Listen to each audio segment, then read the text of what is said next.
நீ இல்லாத நாளெல்லாம் நாளாகுமா? நீ இல்லாத வாழ்வெல்லாம் வாழ்வாகுமா? Psalms 138 verse 4. May all the kings of the earth praise you, Lord, when they hear what you have decreed. David wrote this psalm when he was amidst foreigners or people from different tribes. He was teaching the word of God and the people sang praises to the Lord. The verse we read talks about this scenario where, as David preached the word of God, the people started praising the Lord God Almighty more and more.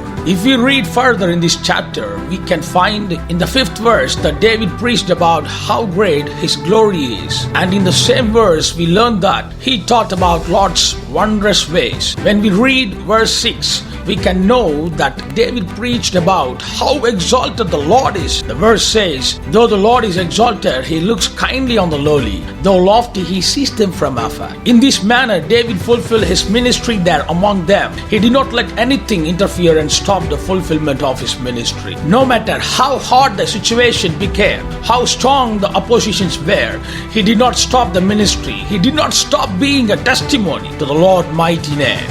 Let me tell you something, dear people of God. You may come across obstacles in life. Suffering and tribulations may hinder you. Shame and pain may fill your life. But be encouraged. Where you are oppressed, there you will be uplifted. God Himself will open new doors for you. Not just one, but will open many doors for you, dear people of God. This is what the Lord says to the people who are in ministry, serving the Almighty God. Get ready, get ready. Prince, the kings will come in search of you. Ministries will come to your doorstep, dear servants of God. God will work mighty miracles through you. When you pray, God will do indescribable wonders through you. When you place your hands over, the demons will flee. In the name of Jesus, God's special grace will multiply to His servants. He will do more than you could ever imagine or ask. He will do great things to you, and through you, you may be small and cornered with no identity. But the time is here. God is going to bring you out and fulfill His mighty ministries through you. Dear servants who in secret prayed, who stood firm in faith, worked hard, who gave to the Lord amidst all this situation, God is going to lift you up now. He will never ever forsake you. The more you are oppressed, the more you suffer, more doors will be opened for you. God Himself will open the doors for us. No virus can stop it.